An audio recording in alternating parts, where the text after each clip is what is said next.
read once an occultic narration as to the movement of life and how life itself is such a movement that everything that you see in life is either binding you to something or it is freeing you from something. And that is freeing you from is also another form of bondage. So what do we seek? An introspective thing to ask is, when people come together in love or in union, what is it that drives them apart from each other?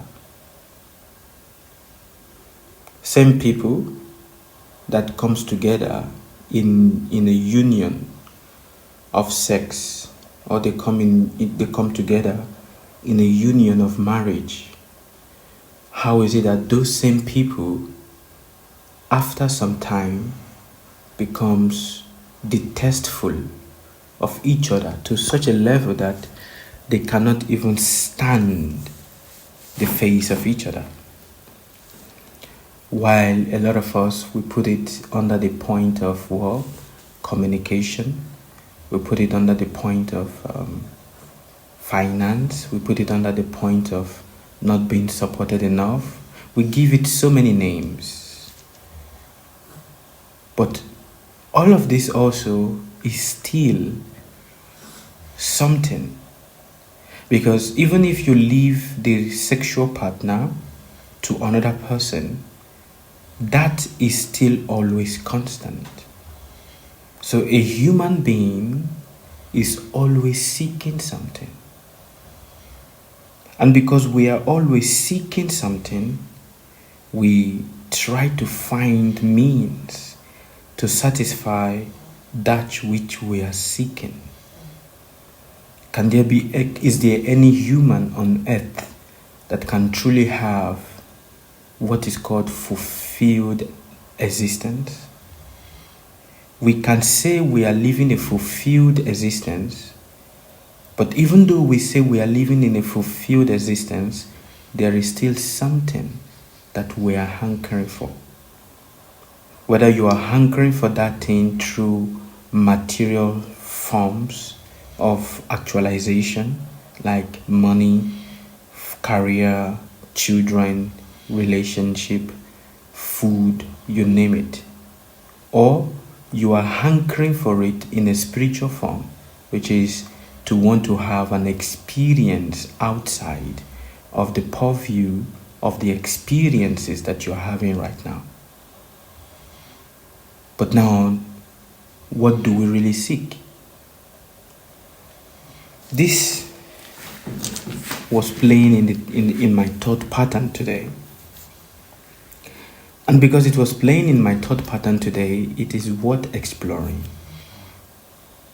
How is it that when two people come together for sexual union, it is so nice and so compatible, but those same people, the moment the sexual union is over, just some hours after, they get irritated with each other? What is that unifying nature of sex that when the desire comes upon us, when that strong passion comes upon us, the way at which we look at the other person is different? There's this craving that comes. And the more we try to indulge in that activity, while we might feel a little sense of mental pleasure, but still, after it is done, there is no full fulfillment, because an attraction then gets to another person, or we create another kind of imaginative experience out of it. Now, a person can say that, well, it is not just only about sex. Yes, that is a fact. It is not just only when you are having the coitus with a living partner, but what about when you are having it without a partner in terms of masturbation? What do we really seek is the main question. What is every human being on the surface of this earth looking for?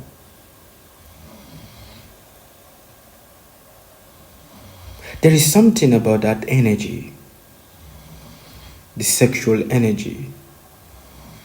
There is something about it that even in the absence of a partner, whereby we decide to masturbate. Now, this conversation that I'm going to have is quite mature, so you might hear me make some certain statements. You don't need to get it too too sentimental. The point is to listen and try to find the essence in the conversation. Even without the presence of a living partner, and when we engage in sexual pleasure in ourselves, in terms of masturbation and all of that, still there is something that we're looking for. There is something that is an essence that we are trying to bring out to the surface. There is a treasure that we are looking for, but we don't know how to get it. If you really look at life, every one of us is seeking something. But that which we seek is also that which we don't know. If I ask anybody right here, right now, what are you looking for? We may say, I'm looking for financial stability, but that is not it. Because when you get it, there is still something that we feel is missing. We may say, well, I'm looking for happiness. Even when you are able to be in a situation whereby you are smiling and you are laughing and everything seems to be just, smooth, there is still an hankering outside of that happiness. We may say we are looking for stability, but even when we get that which we feel is stability to us, there is still something in it that we are still looking for. So what do we really seek as humans? What is it that every one of us is looking for?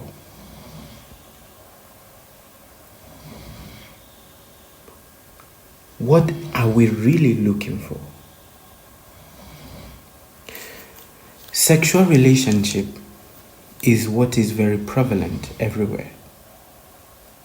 Whether it is in the animal kingdom or it is in the aquatic kingdom, underneath the sea, there is still sexual relationship happening there.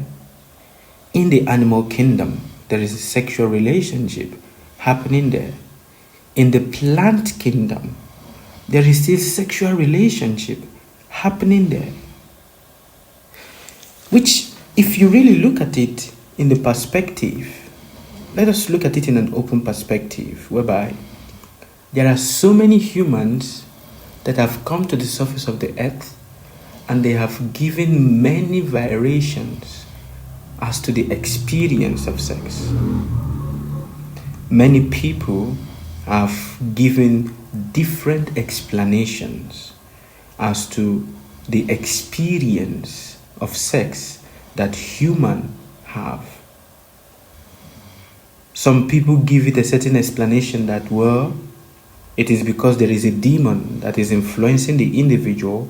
That is why the individual is very interested in sexual activity. Some people say there is an underground entity that comes and influences you. And because it influences you, that is why you masturbate. then what are we going to speak about the dogs and the monkey that masturbate? What are we going to speak about the fishes in the river or in the ocean that also engage in this activity? What are we going to speak about the penguins in Alaska that also crave sexual connection? What are we going to speak about them? Will we say that it is also a spirit, a demon, that is influencing the dog to masturbate and to also want to have sexual relationship? Please, I want you to listen to me with intelligence and not with emotion. Will we say that it is a demon that is influencing the fishes, or that is influencing the pigeons, or that is influencing the penguins to want to have continuous sexual relationship? Or are we going to say that it is also a demon that is influencing the monkey to want to have sexual relationship? Ironically, whenever it concerns the human species, we draw out different tales of fear. We bring out different tales and narrations of fear to explain a certain activity that a human being does. Why? What are we looking for? What do we really seek? What is it that is inside of us that is seeking or looking for a connection? There is a saying in the occultic tradition that a human being is a tree that is upside down. And the tree is a natural state. But the human is an upside down tree with its root upwards and his branches downwards. So the tree gains its nutrient from the root, but it cooks its food through the leaves of its branches.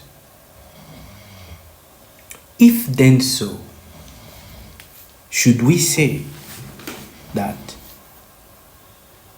which we are seeking is a certain connectivity, is a certain connection with the subtle elements of nature? And because we are seeking the subtle connection with the subtle elements of nature, we have not been able to truly identify it.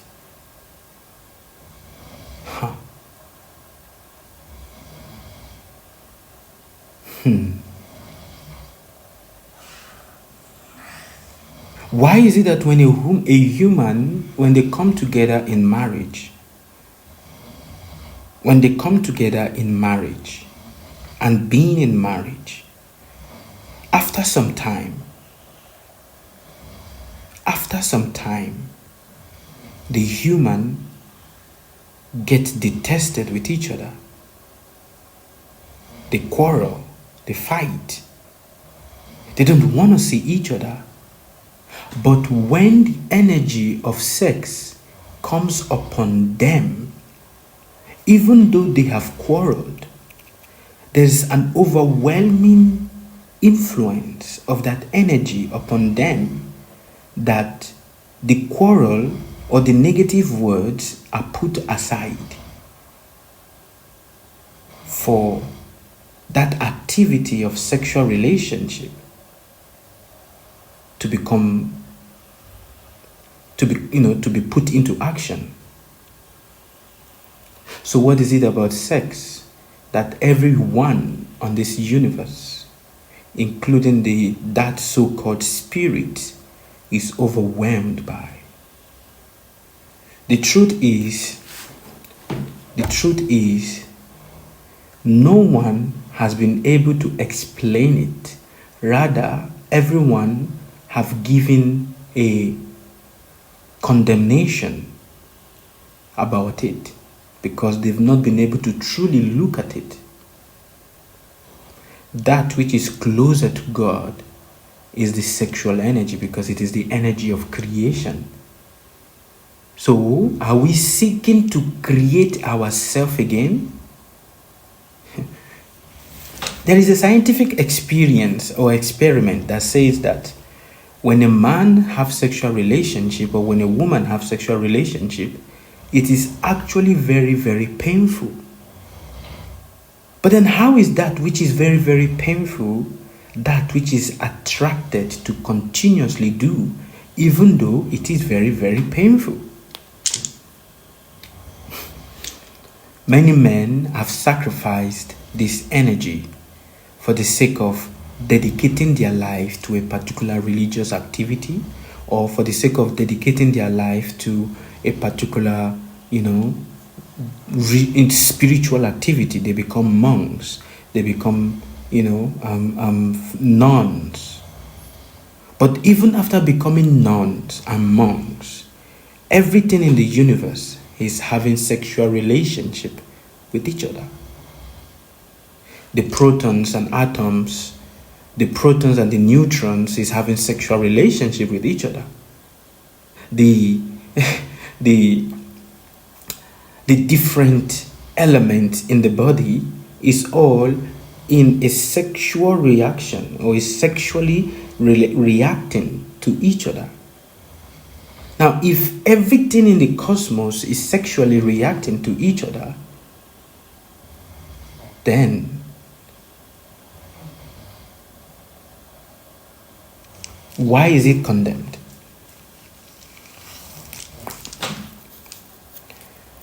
Why is it condemned? There is an inborn fanaticism in each and every one of us. And this inborn fanaticism becomes that which we project. To be able to see behind the fine linings of life, or to be able to see behind the softness of the veil of illusion that covers our eyes, it is important to look within yourself and inquire within yourself. There are certain people that have a certain understanding of their sexual energy. And then there are certain people that don't have a proper understanding of it, and they become overwhelmed by it. And because they become so overwhelmed by it, they engage in different activities. But all the activities that we are all engaging in is because we are seeking something. Whether you are having a communication with a person, there is something that you are seeking out of that communication. Whether you are sleeping, there is something that you are seeking out of that sleeping.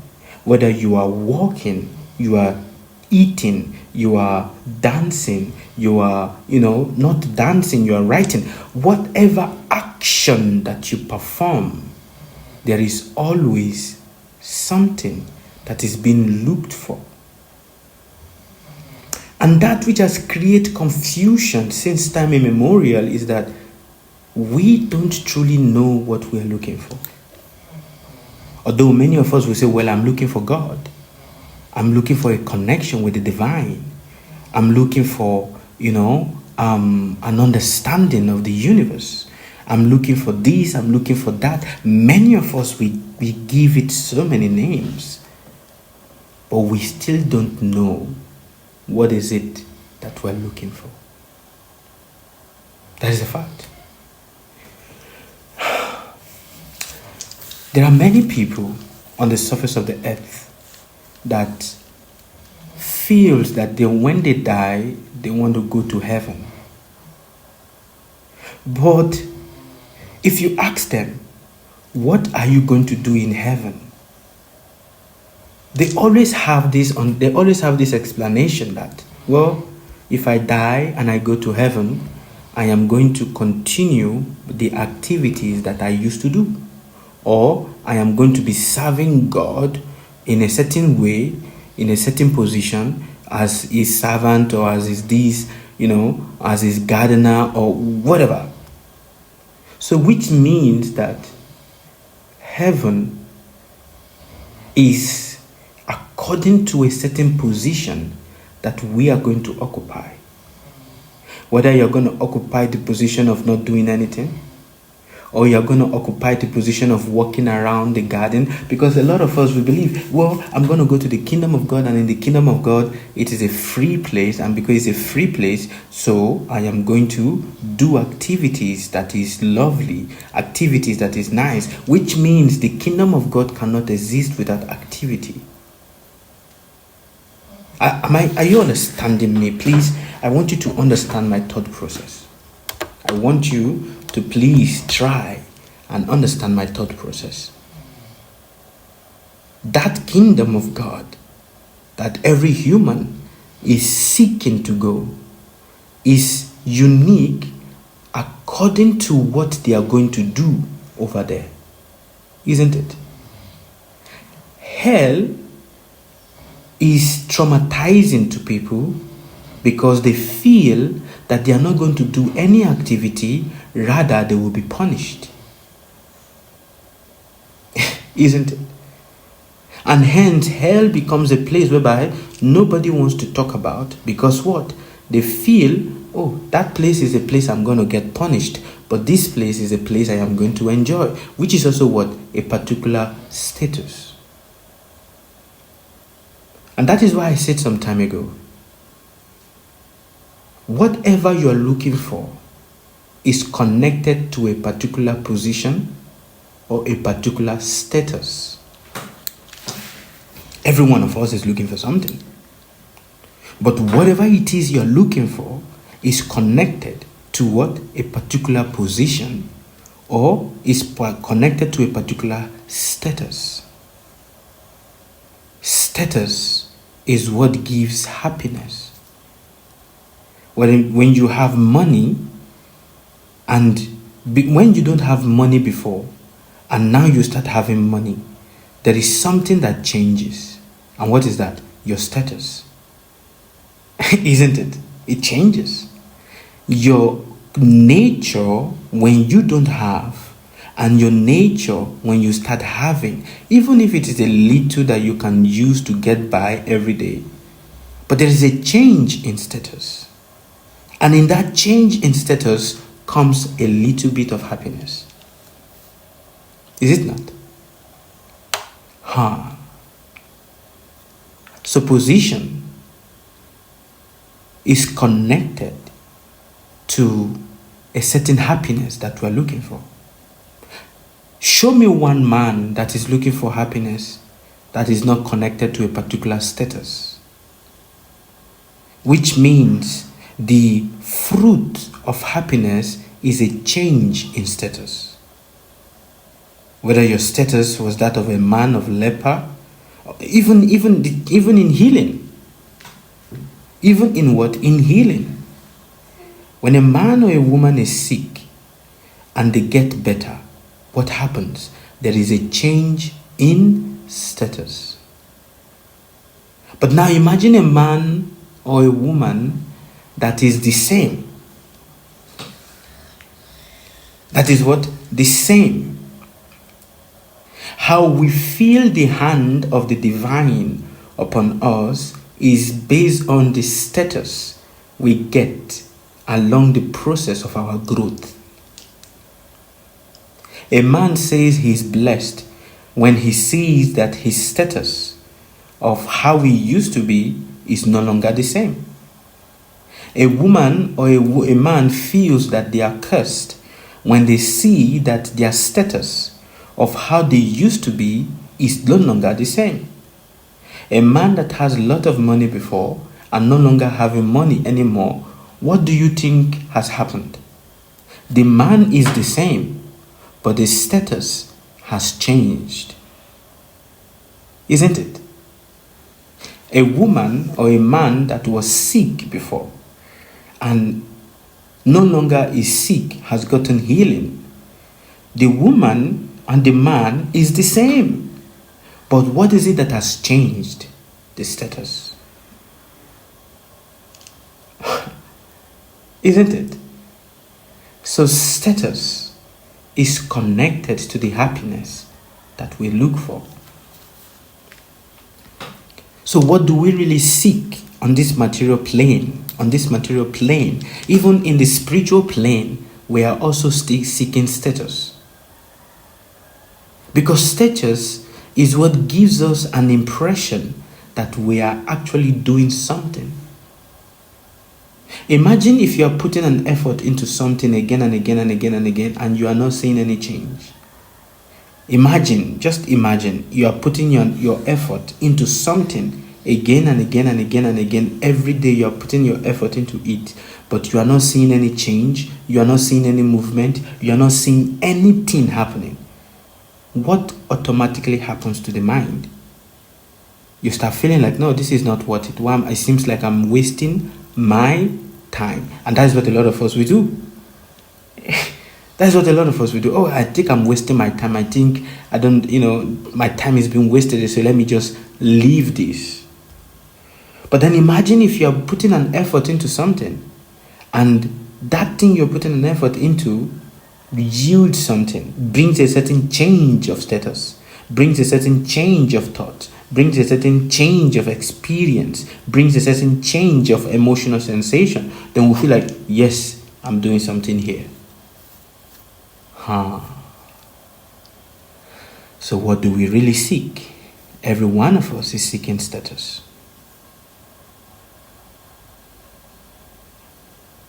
Whether you are engaging in it through sexual relationship or you are not engaging in it through sexual relationship, status is what we are all looking for.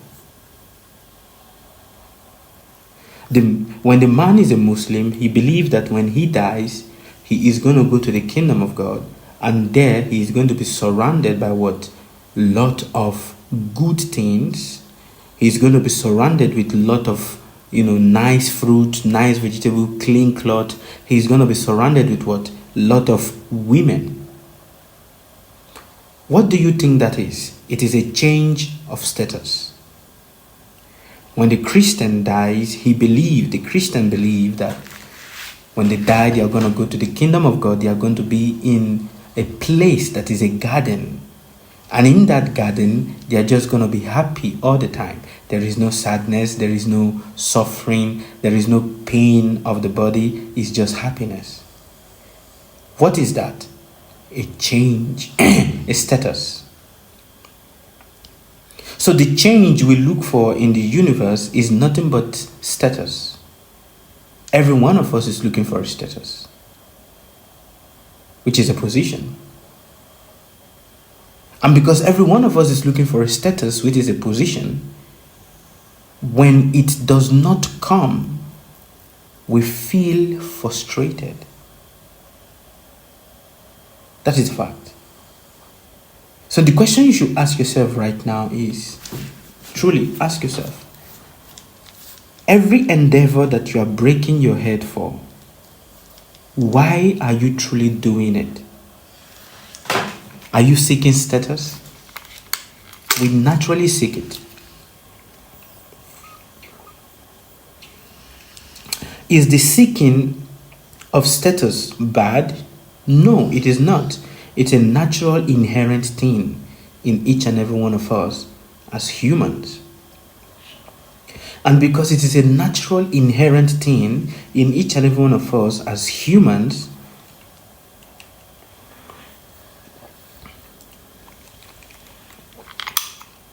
we receive it.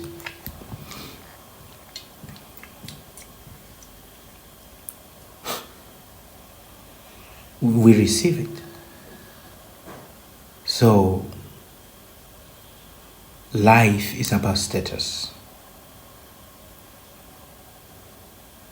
When a man engages in a sexual relationship with a woman, what is this? The satisfaction of the sexual relationship is also nothing but a change of status. Is it not? Please correct me. The satisfaction of the sexual relationship that the man has is also nothing but what? A change of status. Now, if the satisfaction that the man have or the woman have in the sexual relationship is a change of status, then that becomes that which the man or the woman yearns for all the time. Every one of us is yearning for a change of status. Every one of us. And thus, when we stay with one person for 40 years and we don't see a movement, we don't see a change of status, there is a natural discontentment that happens within us. 99% of the fight that happens in a relationship is because what? A change of status is not perceived. And our emotion is connected to that change of status. Are you understanding me? Thank you, all of you that are sending us the gift. I truly appreciate you all. Our emotion is connected to that change of status. That the moment we perceive it or we don't perceive it, there is a natural rumbling that happens within us. There's a natural rumbling. So what do we seek? What is a man looking for? What is a woman looking for? So that change of status is also connected to a certain confidence within ourselves. Isn't it? I want you to ask yourself a question. And I want you to be truthful while you're asking this question. When you take a food to eat, are you truly eating the food because it nourishes you? Or you are eating it because there is a change that is going to happen after you finish eating it, which is satisfaction. So satisfaction of eating food is also a status. The satisfaction of eating a food, whether it is tasty or it is not tasty, whether it is sumptuous or it is not sumptuous, is also nothing but a status. When you take your phone and you read an information, every one of us is looking for three things. There are three primary things that every human is looking for. Finance, food. No, let's put it this way. Finance, food, clothes, shelter, and sex. Yeah. So we are looking for 5 things. Finance, food, shelter, clothes, and sex. These 5 things is what every one of us is seeking. In whichever form or whichever format it comes, we are all seeking these 5 things. On the material plane. On the spiritual plane, are we also seeking it? Yes. Because if you want to go to heaven, what will you get in heaven? You will get abundance of food, isn't it? That you don't work for. It just comes abundantly, is it not? So spiritually, we're also like, yeah, there's going to be abundance of food. And also what? There will be abundance of shelter in heaven. You don't have to look for where you're going to sleep. There's abundance. Then what? There is abundance of clothing. You don't need to look. You don't need to worry what you are going to wear. Have you seen any man that speaks about heaven and they say that they are worried about what they are going to wear? No man speaks about that. And then what? There is abundance of what? Connection with another person. They are able to freely connect or speak with others without not feeling, oh, why are you speaking to me? Why are you not speaking to me? So that which we lack on the material plane is what we try to look for on the spiritual plane. And that which we try to look for on the spiritual plane is what we call heaven.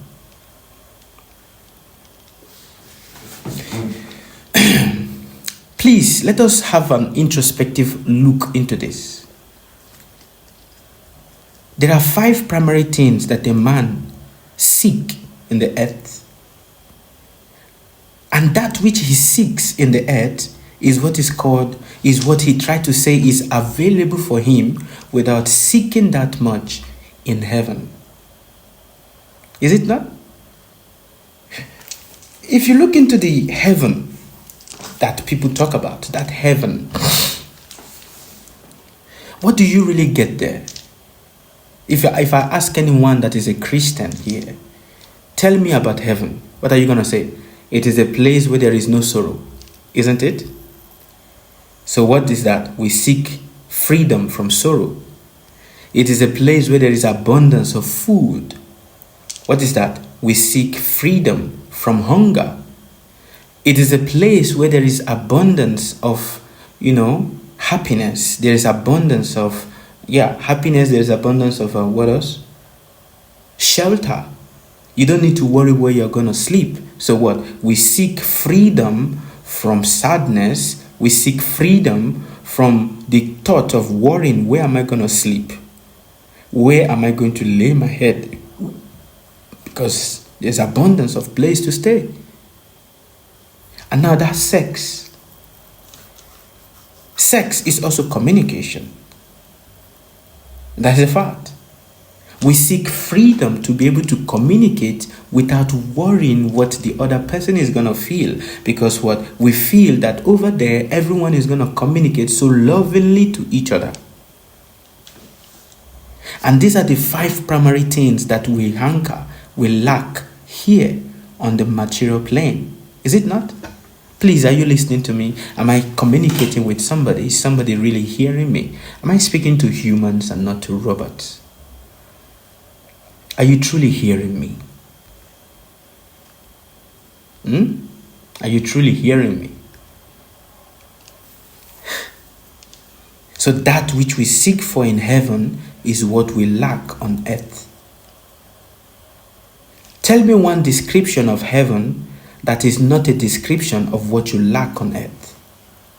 Impossible. You can't. Give me one description of that divine place that is not a compensation to what you've lack or you hanker for on earth. If we were to add it again, don't forget sex is also body beauty. In heaven, everybody is beautiful, isn't it? So we believe that if I go to heaven, I am going to be beautiful. Sex is also what? Strength. So we believe that if I go to heaven, I'm going to have abundance of strength. So it's okay if my body is weak right now, there is no problem. But if I go there, then I'm going to be strong. We seek freedom from sickness. In heaven, there is no sickness. So that heaven that we look for, should we say it is a concussion to serve as a compensation to the things that we lack on earth? Should we say that? Is it right to say that heaven that every one of us is aspiring to go is nothing but what? A compensation to what we lack on earth. And that is why he said heaven is a reward. Have you heard that statement before? Many people have used that statement a lot. That what? Heaven is a what? A reward. A reward of who? The faithful. So if you've lack money on earth and you are faithful, don't worry, you're going to get a reward of it in heaven. If you lack good health on earth, but so long as you are faithful, you're going to get a what? A reward of it. Where? In heaven. If you lack food Oh, I don't eat. You lack food, but you are faithful. Don't worry. You're going to get abundance of food in heaven. If you lack shelter, a place to stay, but so long as you are faithful, do not worry. You are going to get abundance of place to stay. You will not even have to worry about where to stay in heaven. And this is the emotional trap that every individual and every human on the surface of the earth has been tied around with. Expecting to go to a place that compensates for what they lack on earth. Oh, there is a lot of war on earth here, but if you go to heaven, there is no war. Isn't it? Please correct me if I'm wrong. Is it not so? Yes, it is. This is the natural thing that you are being preached to. And hence, everyone is putting themselves, oh, you need to behave like this. You need to do like this. You need to do like this to qualify you to enter into that heaven. Not so? Yes. So you are meant to behave in a certain way. See, there is a criteria. Okay, no problem. You are lacking all of these things, no problem. But there is a criteria that you must follow, which is you must behave like this, you must sleep like this, you must talk like this, you must eat like this, you must not meet these kinds of people, you must avoid these kinds of people, you must, give what you have. And because by doing this, you are securing a spot for yourself in heaven. And hence I ask you again, what do we really seek? Can there be happiness without position? Impossible. Because position is nothing but a shift of status.